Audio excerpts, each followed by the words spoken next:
Hi, welcome to Chad's Silversmithing. Before we get too far into the video, if you wouldn't mind hitting the like button, that really helps to get my channel promoted. I also love it if you leave a comment and tell me what you think, or offer a suggestion for a video, or let me know how you do things. I'm always interested in that kind of stuff, so feel free to leave a comment. So I had a request a while back from someone in the comment section asking if I would make a traditional locket, and so today I'm going to make a traditional locket. I've made a couple of different ones. I made one that looks like a book, and I'll put a link up there if you want to see that one. There was another non-traditional one that opens at the top as well, but you have to take it off the chain to open it. So this is going to be a side opening one. It's going to be oval. A lot of times these have some sort of decoration or engraving on the top. I'm going to mount a blue dyed agate on the front just to give it some color. So we'll see how that looks. I don't know if it'll turn out nice or not, but we'll give it a shot. This is probably going to be more of an intermediate to an advanced project. We have to do some pretty precise measuring for hinges and stuff. So maybe save this one for once you have a little experience. I think it'll be a fun project. Before we get started, I wanted to thank some groups of people. I have this great group of people over on Patreon. They not only provide me with financial support, they have created this awesome community where they interact with each other and share pictures of what they're working on and ask advice of each other. I've learned a lot of things from them, and I really wanted to thank them for not only their kindness but their knowledge. So if you're interested in that, make sure to check out Patreon. But thank you guys for that. I really appreciate that. The other group is my YouTube subscribers. We passed 12,500 recently. We're getting close to 12,600. Thank you for that. If you haven't subscribed, I'd love to have you as a subscriber. I really appreciate the kind comments that I get in the comment section. Some people say the nicest things that really kind of choke me up a little bit. So thank you for that. It makes it easier to do these things when I'm tired or something, knowing that I'm helping some people. So thank you also for the kind generosity that you show, and the super thanks and the buy me a coffee things. That really helps with the raw materials that have gone up so much in price of late. So thanks for that too. All right, well, let's make a locket. These are my design idea books for a couple of different varieties. This is the one I'm almost done filling up here, and I'm going to show you what I sketched up for today. This is kind of a traditional locket drawing. This is one of the newer ones. It has on the back a convenient conversion chart that has fractions of an inch to decimals to millimeters.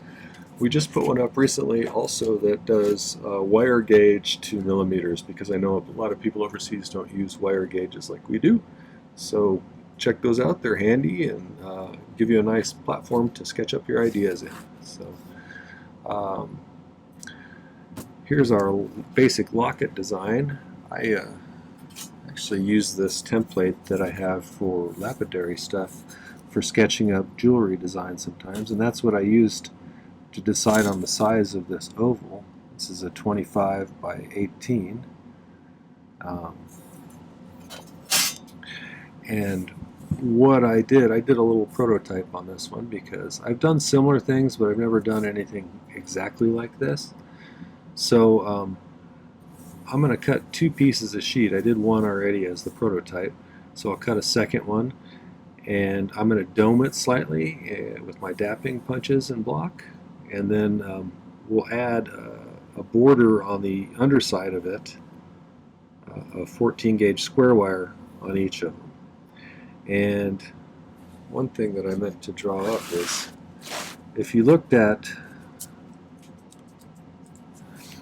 the inside of this, I want it to be able to hold a picture in there, so I need some kind of a recess going in. So what I did after I made those oval square wire shapes, if you look at the profile of the square wire, I filed it to where it's kind of like this, and this thin side is inside down here, so that'll hold a picture in there. What else are we going to do here? We're going to have 14 gauge square wire if you're overseas is 1.63 millimeters. the little catch I'm going to make is going to be probably out of 20 gauge round wire, and that's 0.81 millimeters. The pin for the hinge is going to be 18 gauge, which I think is 1.02 millimeters if I remember right. And the tube that fits in nicely is 1.73 millimeter outside diameter, and it's got 0.3 millimeter wall thickness on it. And so that works perfect for a little piece of 18 gauge wire for a pin. I'm trying to think of what else I'm going to use here. This bail here is, I'm not going to make that on camera, I'm just going to connect it to it after we finish this piece. But if you're interested in seeing how to make that bail, there's a video there about it. It's a good kind of generic bail that looks really nice. This little flippy catch is going to hook over a little ball that we'll solder on there, in theory at least. And then you'll have a place for two little pictures to put in. And I've put down that you should probably put on this side the picture of your favorite child, and on this one the one that's, you know, not your favorite. So, and make sure that you let the children know which one you think is the favorite, and then you can periodically switch it and not tell them why. Well, let's get started on this. I think let's start by cutting out a piece of sheet the same size again. So we'll scribe one of those out on this 22 gauge sheet. So I'll look up 22 gauge too as far as how thick it is. I don't remember in millimeters. It is 0.66 millimeters. So let's make sure. Find a good spot to pull this one off of. I'm going to use a T-pin to make a little, scratch the shape of the sheet here.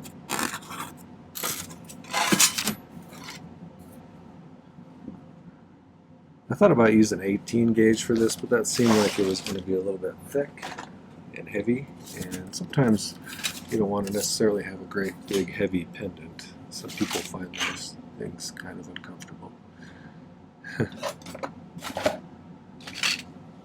Although some of the pieces I've seen people wearing when I'm doing shows and stuff, I'm impressed with their how big of a necklace they can wear. I've seen some massive, especially some southwestern pieces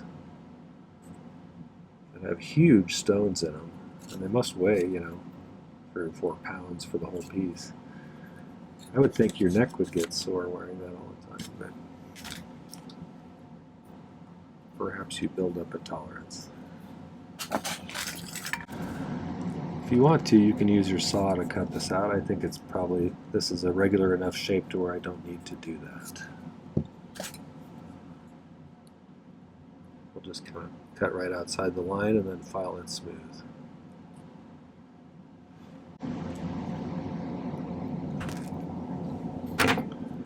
Got that in one piece. Just kind of smoothing out the edge here, making sure it's pretty regular. Oh, here's the first one I did. It's hard to see probably on camera, but like I said, it kind of angles inwards here, so you can pop a picture in there and it'll kind of stay in there. So it's a little dinged up here from shaping it, but I think that'll polish right out. And then we're also going to, I forgot to mention this, or I did mention it, but we're going to put a little blue stone on the front of it like that, just to make it interesting. So whichever one of these turns out nicer, I think I'll use that for the front one. Alright, well that's relatively regular. Let's grab a dapping block. Let's start with a big one here. Probably going to take me about 3 different dapping cavities. I'm not sure what you call these.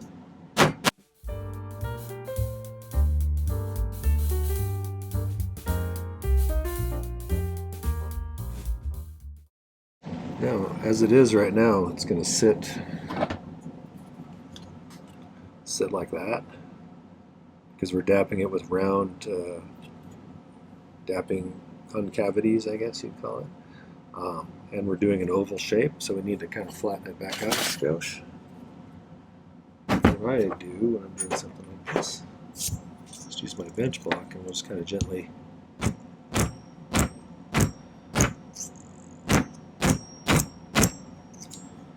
want to get so crazy that I get rid of the curve I just created.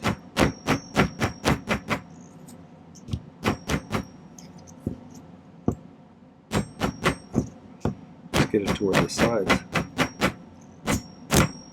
lay down now. They're touching. See, now you can see it's pretty close.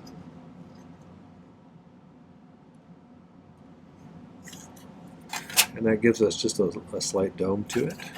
I'm going to be soldering a 14 gauge piece of square wire that is pretty much exactly the same size as this piece, and I want to have a clean seam there. So we're going to go ahead and file this flat on the bottom here.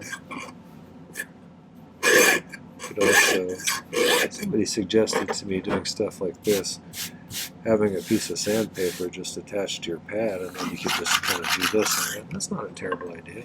That's a good idea. Looks like I got a clean file all the way around there pretty well. So let's grab some 14 gauge square piece sitting over here. There it is. And I'll go ahead and cut that off. File the end flat.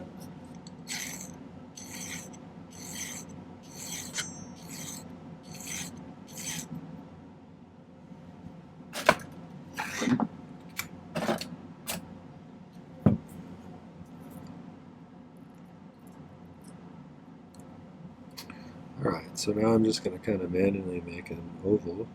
You can start by doing it around a ring manual or something, I would imagine.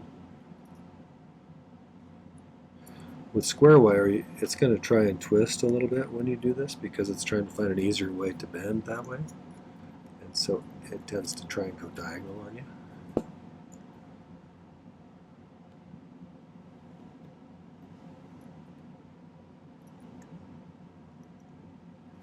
So periodically, it's a good idea to check to see if you've had a lot of twisting going on and correct it.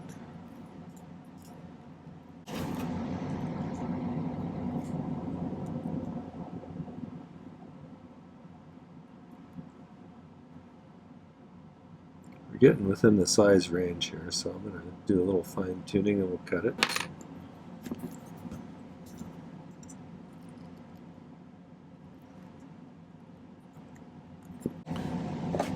I'm going to do a little bit of filing on both these to make sure they line up nicely.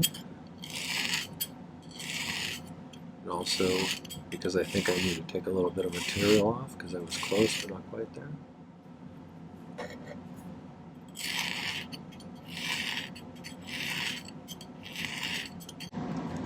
Sometimes when I'm doing this, I get lost in what I'm doing and I start thinking about things in my head, and then I forget that I have a purpose here and that I'm trying to show you how to do something. So let's see how we're at, or where we're at here. If I line up that side pretty well. Got a little bit of excess over there still, so I'm going to take a little piece out of there so you can see that. Part of me just wants to create stuff and not worry about putting it in a format where other people can benefit from it. But I'm glad that I'm able to do that.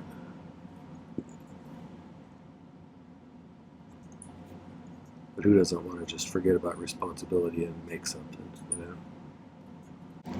The new fun part has been all the nice people I've met through this.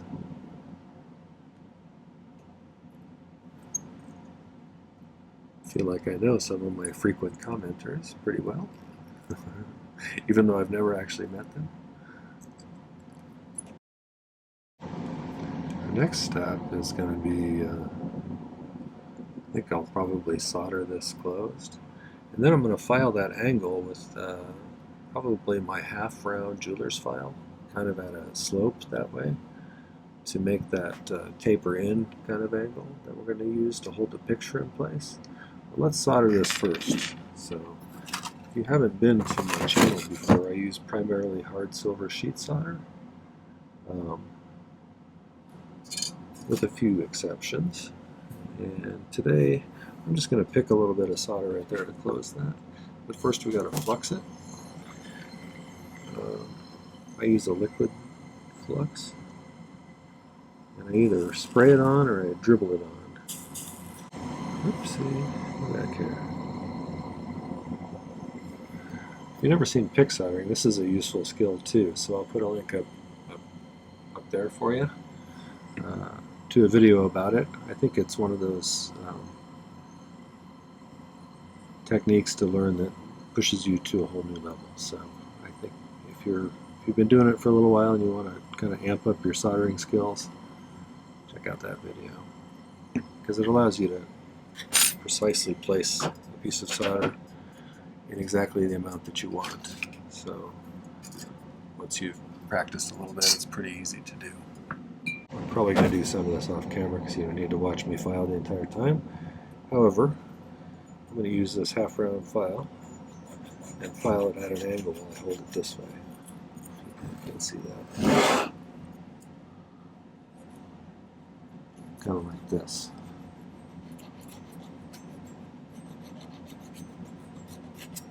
And then I'll probably will use my an abrasive white wheel on the Dremel, or whatever rotary tool you use, and smooth that out a little bit more. So I've got that tapered down in here in the center, and these are both filed relatively flat.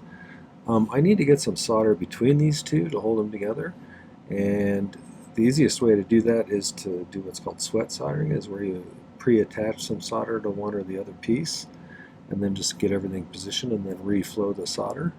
And that's what we're going to do. I think I'll just pick a little bit along the edge of this, and then we'll get it positioned on here, and we'll heat the whole thing. So see how that works? You wouldn't have to pick solder to do this. You could just lay little pieces on there if you want to. If nothing else, it speeds up my process anyway. One of the things I didn't like at first when I first learned how to do this stuff was I wasn't very fast. And so, like most of these videos I do in a single sitting, you know, and some of these projects would have taken me a week or two back in the day, but pick soldering makes things go a little bit faster.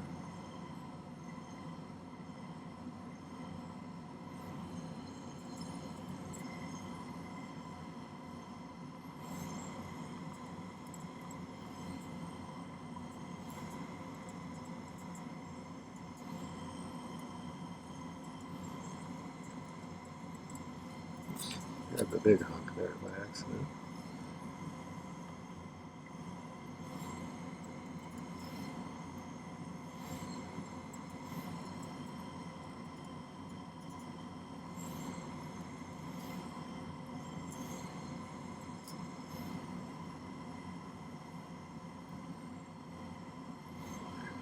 Now that I got all, let's see, 1, 2, 3, 4, 8 pieces of solder there, just kind of heat it up and get it to spread out a little bit.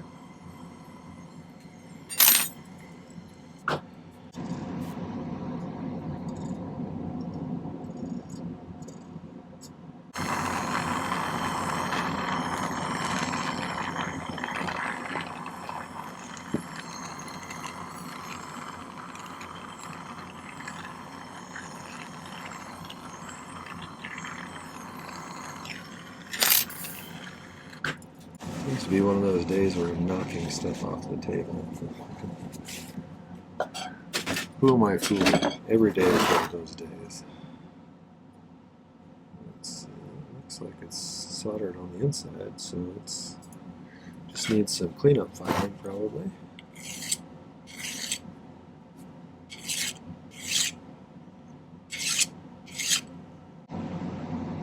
Do a little fine tuning once we have things lined up and attached. But I like that so far. I think I did a better job on the second one. So I'm going to use that as the front side. And we need to make a bezel for this stone so we can mount it on top. So let me find some bezel. I'm going to use some 3/16 inch fine silver bezel strip. It's 26 gauge, and I don't remember what that is in millimeters off the top of my head. Height is 4.76 millimeters. I had to convert that enough times when I was writing down the materials lists for my tutorial ebook guide, the ebook I just published, because I made sure I had metric equivalents of things in there. And so I had to convert 3/16 inch fine silver bezel strip to 4.76 millimeters an awful lot of times. If you haven't heard of that book, in 2023 I put out roughly, well, not roughly, 3 videos per week, as well as a bunch of videos for Patreon. And so the ebook is a guide to all of those videos. Each page in the book has a picture of the drawing I made about it, the particular project or projects. There's also a picture of the final product. There's a list of materials you need to make it, an evaluation of difficulty, kind of subjective on my part, but and then some annotations about each one, because there's always something that goes wrong, or something you might have done differently, or if you did it again, something you might do in a different way because you thought it was hard to do. So there's notes like that for each of the panels in the book, and then finally there's a link to the actual video. So it's a great way to have a whole bunch of projects at your fingertips. So if you're interested in that, I'll put a link up here for you where you can download that.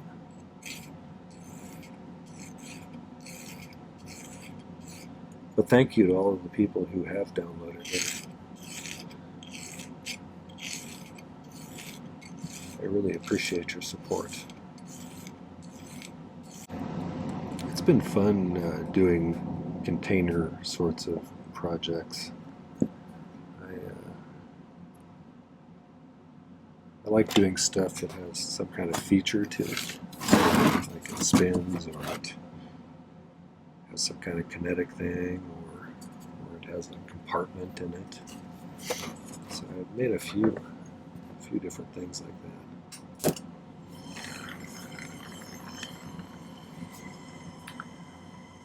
It's fun to have a little surprise in a piece that you make.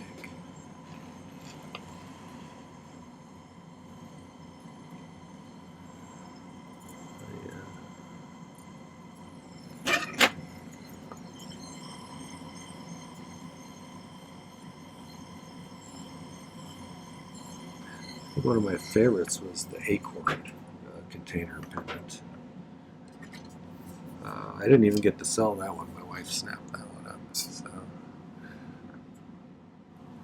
if you haven't gone to my main YouTube page, you should, and check out just go to the video section and sort it from oldest to newest.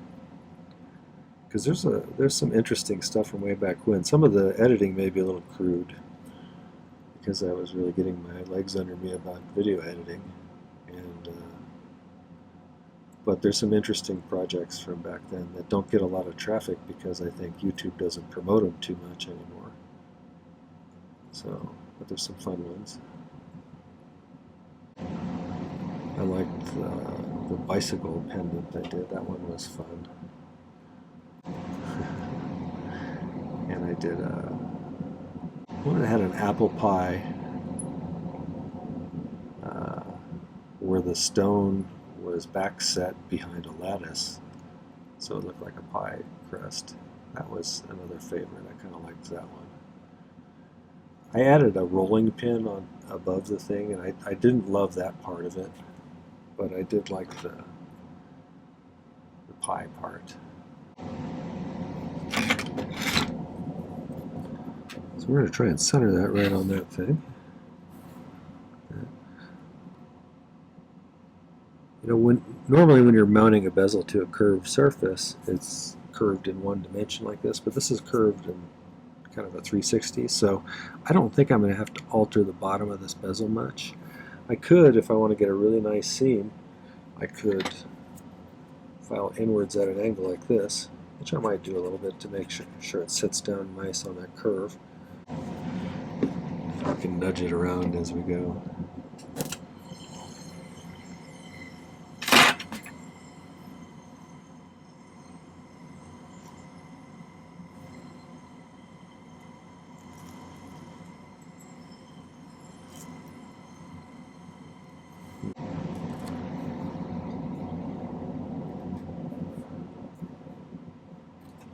I'm going to err on the side of plenty.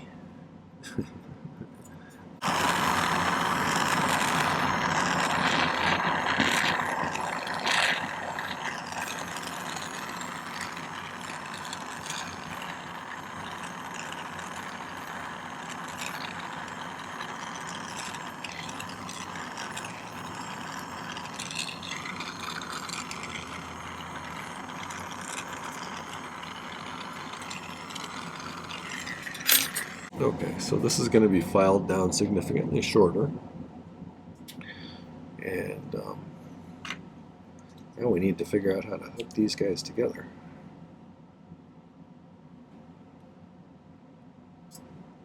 And to do that, I'm gonna solder a piece of square wire along the base of the back one here on this side. And then I'm going to solder some of that tube that I talked about right on top of that base. And then I'm going to cut out a piece, and then I'm going to solder another piece of that tube right here, so we'll be able to fit it between those other two, and then we can slide a pin in there. And then you should be able to open this and close this. In addition, I need to put a ring on here for the bail, and like I said, I pre-made a bail, just one of these little simple ones like this. And then we'll add a little latch on the end here. So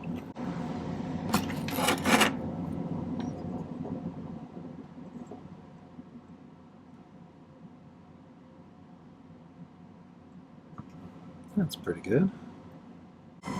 This is one of those situations where you have kind of a disparity in mass. We have this bigger piece, which takes quite a bit longer to get up to the soldering temperature, and this small piece, which doesn't take very long at all. So you got to focus on the bigger piece for a while first. So they reach temperature at about the same time, and you notice that when we do that, it pretty well just jumped into the flow. So if you can time it to where they both reach temperature about the same time, things go wonderful. So that worked pretty well. Now I think I have some of this tube here. Need a piece about that long to start with. I'm going to try and find a recessed area for one of these magnesia blocks where I can not worry about this piece that I soldered on slumping or anything. You don't really want to get any solder inside of the tube. If that happens, I usually just cut the tube off and start fresh. I'm going to use a pretty good sized piece though, since it's a long tube. So one of the things you don't want to do with these tubes is pick them up when they're hot with the tweezers, because they become just fragile enough to where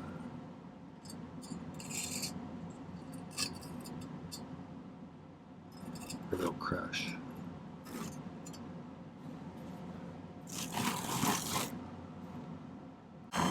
You get a position, in theory,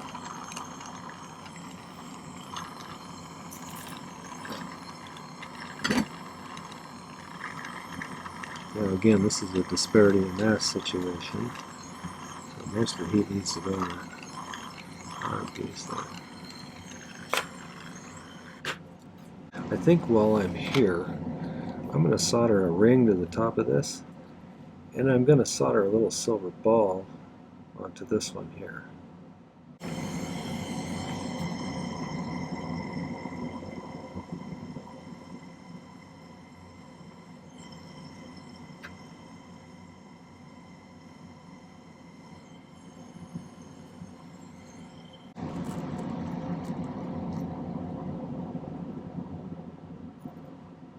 Can Chad keep things lined up nicely?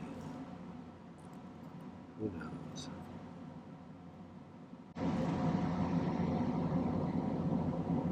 Well, let's give that a shot. I might pick up a little extra solder in case I need to make sure that those attach.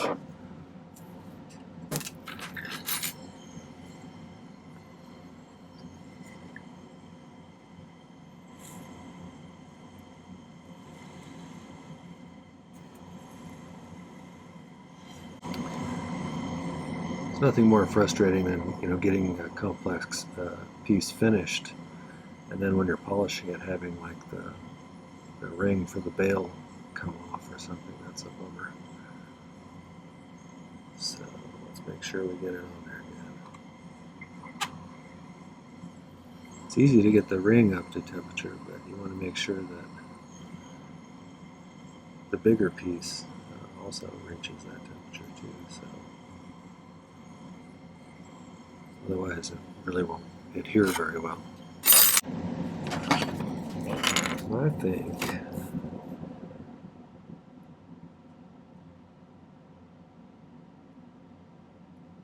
cut out about that much and solder on a piece about that big. Then we'll fit them together, stick them through there. The only other thing we need to do is I need to put a little one opposite this one too for the latch piece to go through. Alright, we'll see if Chad's having a good sawing day or not.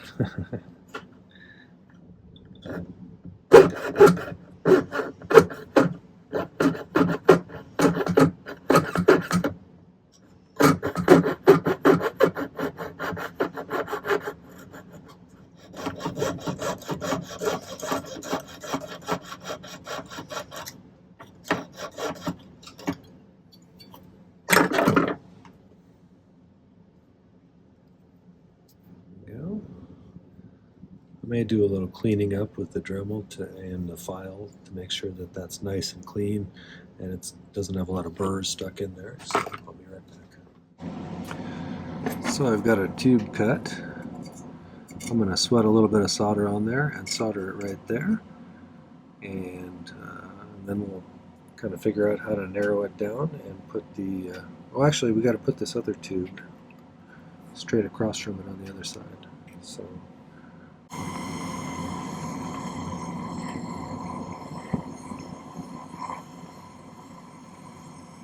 efficient? Maybe that's not the right word. Effective.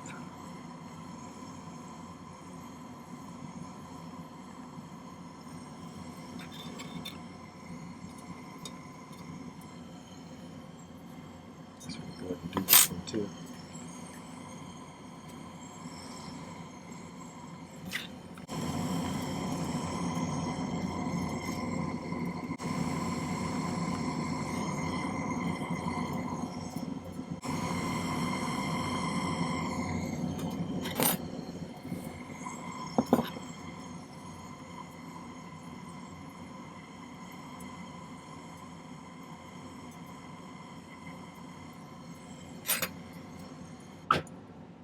Color it black, and then I'll make scratches through that so I know where to cut it off.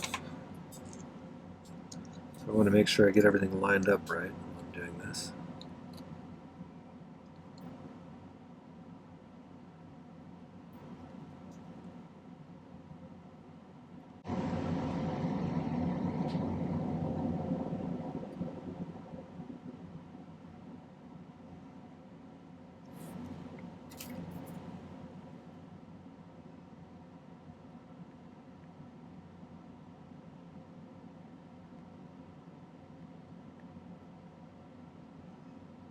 So I'll cut them a little bit on the outside of the line, then we'll file it in until it fits in there perfectly. I'm just going to pick a little right at the end there.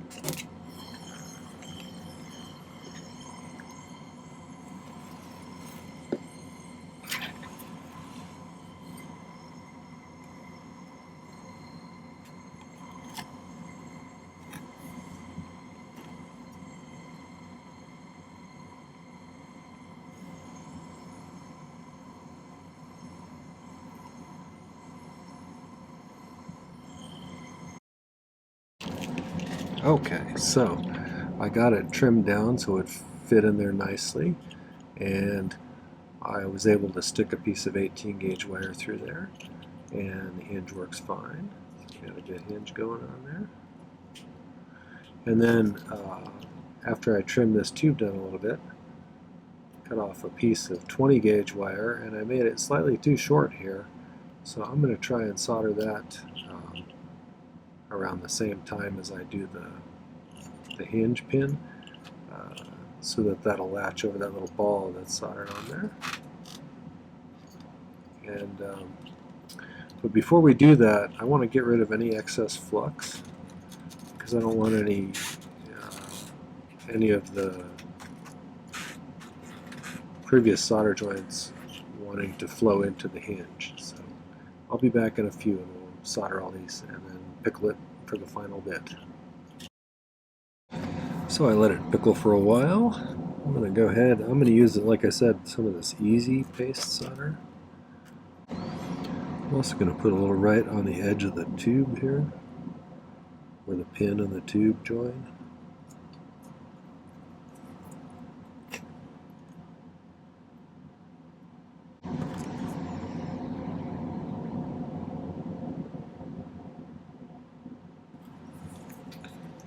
Alright, so we're just going to heat that until we get some flow, but we don't want to overheat it because we don't really want to remelt any of that other stuff.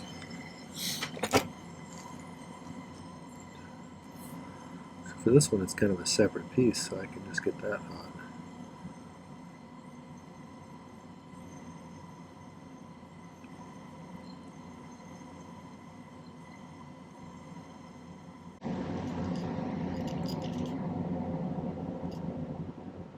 I think we got a good solder joint on this side. I don't think we did on that side. So maybe we could throw a little bit more on there. Honestly, as long as you have one side soldered in, I think we're probably okay. Let's do just a skosh more solder here.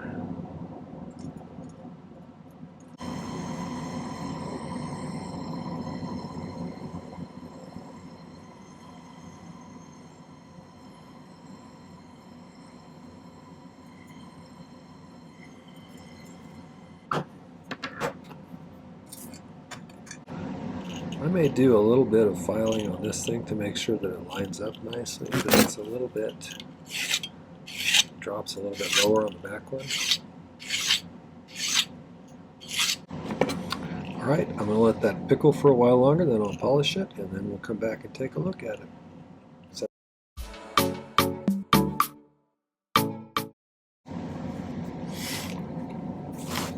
So I got everything all polished up, and because of the curve underneath here, it's hard to get a nice shiny polish on the inside of the bezel. So what I did was I cut a piece of 26 gauge sheet and I kind of polished it up by hand, really brightly shiny, and then we just plopped the stone on top of it and stuck it in the bezel. And now we'll go ahead and set this stone. I do this a little different than some. I use the flat side of my chain nose pliers to do the initial laying over of the bezel. A lot of people use a bezel pusher or some other tool like that. And then to burnish, I use the outer edge of the rounded part here. So let's start with.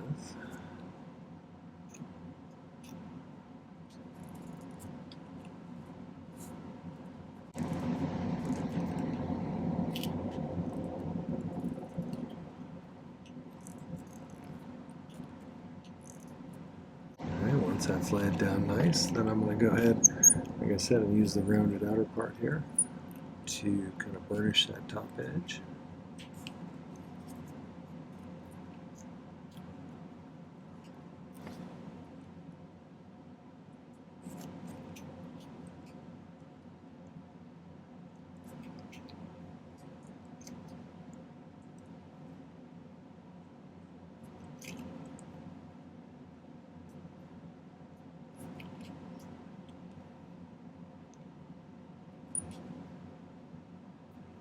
go around once or twice to make sure you got it pushed down nicely. Nice symmetrical line. But overall, I think that's pretty nice. It's kind of what I had in mind. It opens up like this. So don't forget, you want to make sure to put your favorite kit in the correct slot.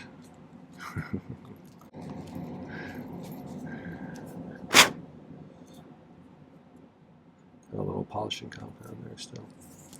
All right, so that's the way I make a locket. All right, so I'll take some better pictures and put them at the end. Well, that was the Locket video. I hope you enjoyed that one. Make sure to hit the like button before you leave if you did. And check out a few of my other videos. I have 335 or 340 now that I've posted. And so there's almost certainly something that'll appeal to you other than this one. So there's projects that are more on the beginner side, there's some intermediate kind of projects, and there's advanced projects as well as just some different technique kind of things. So check out a few videos, and don't forget to subscribe before you leave. Last thing is, check out the video description down below for some important links. If you're interested in that ebook that covers all my 2023 videos, there is a link in the video description for that. There's a link to a safety video if you want to visit my merch store and get yourself one of those nice design idea books to sketch your ideas in. Those are available. And there's even a link to my website as well as Pepe Tools, of which I am an affiliate now. So check those things out. Come back and see me again. Take care. Happy silversmithing.